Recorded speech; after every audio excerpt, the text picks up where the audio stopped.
Welcome back to my channel. आज चाहिँ हामी गइरहेको छौँ सराङकोट। सो अहिले चाहिँ म रेडी भइसकेँ होइन। अब म हजुरलाई डाइरेक्ट मेरो गाडीमा मिल्छु।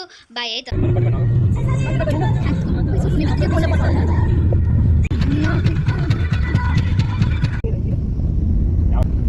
गाइजहरू म चाहिँ सराङकोट पुगेँ।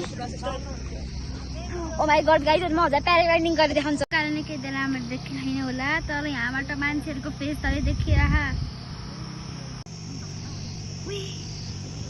कति दामी है, दामी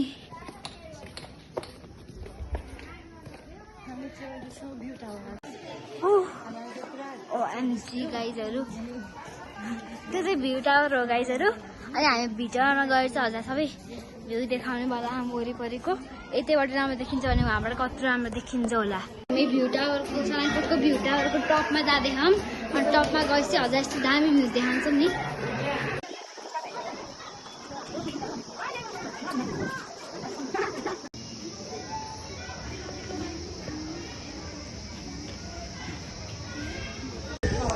गाइजहरू कति मिठो हावा।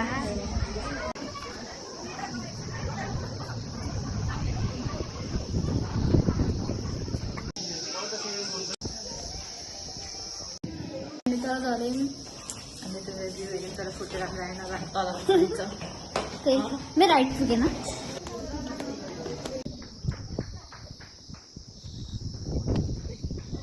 गाइजहरू अब चाहिँ पुरा म भने ह्यान्डसेक गर्छ। रेडी हौ?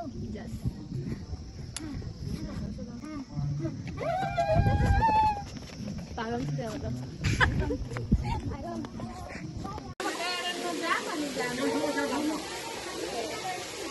दामी है।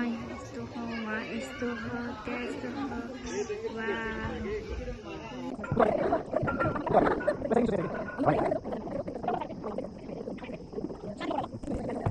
हामी आफ्नो बाटो फेरि चेन्ज हुनु पर्यो।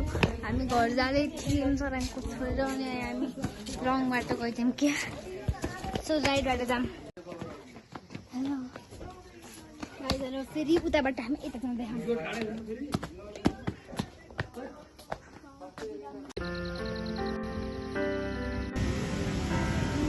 चाहिँ हामीले हिजो सराङकोट गएर आएको थियौँ। अझै हाम्रो सराङकोटको भ्लग देख्नुभयो होला। अनि अब चाहिँ आज चाहिँ नेक्स्ट डे हो। अनि आज चाहिँ अब चाहिँ हामीहरू जानेवाला हामी बेगनास ताल। अनि म हजुर देखाइदिन्छु। एउटा ताल हो, त्यो चाहिँ एकदम राम्रो हुन्छ। सो हामी डाइरेक्ट हजुर गाडीमा जान्छौँ है त।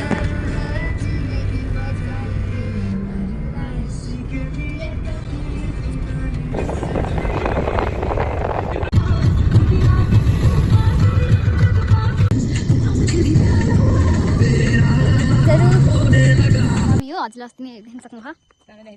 देखाउँछ कि सबैलाई देखाउँछ पालै। अनि यो चाहिँ मेरो दिदी हो।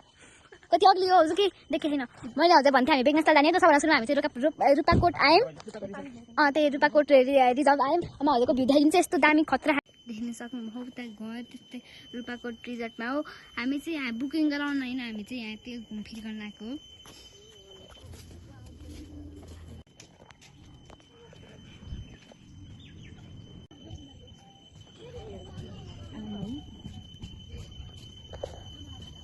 गाइजहरू यो रुपा ताल हो। अनि यो बेगनास ताल हो। हजुर यहाँ आएर कस्तो लाग्यो? एकदम रमाइलो, राम्रो भ्यूहरू हेरेर त दुईटा ताल देख्ने कस्तो एकदम भेरी नाइस प्लेस।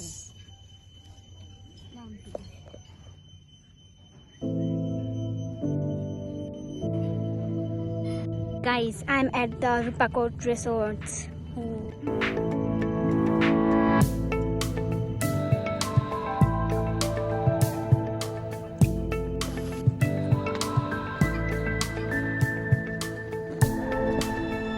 देख्न सकिरहेको छ त्यो पानी भएको त्यो स्विमिङ पुल हो। यहाँबाट यहाँसम्म त्यो स्विमिङ पुल हो गाइजहरू।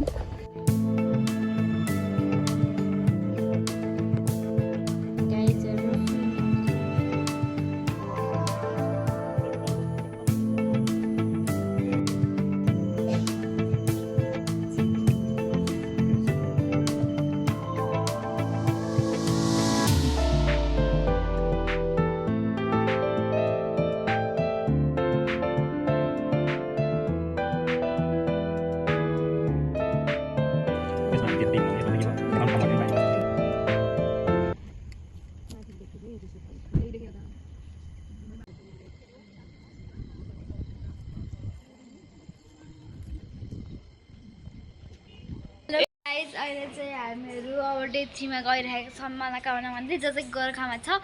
अहिले चाहिँ हामीहरू गाडीको लागि तेल स्कुटर किन गइरहेको छौँ। यहाँ चाहिँ मेरो दिदी हुनुहुन्छ चाहिँ हामीहरू जाँदैछौँ। ल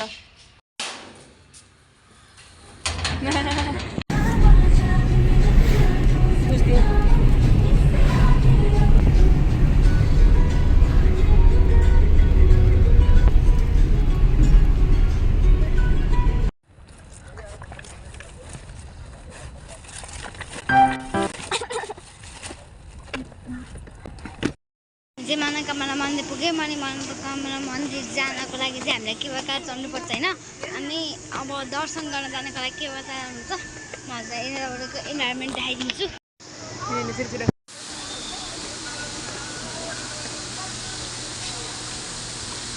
हामी यो केवाकारमा चढ्यौँ वहाँबाट आएको माथि हामी चढ्यौँ। अब हामी मनोकामना मन्दिर जाँदैछौँ।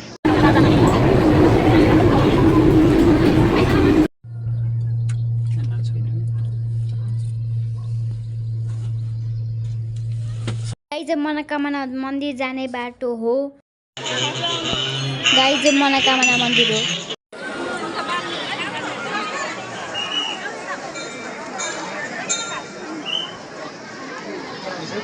गाइजहरू अहिले केवल कार हेर्नु यस्तो मन डल्लाइरहेको लास्टै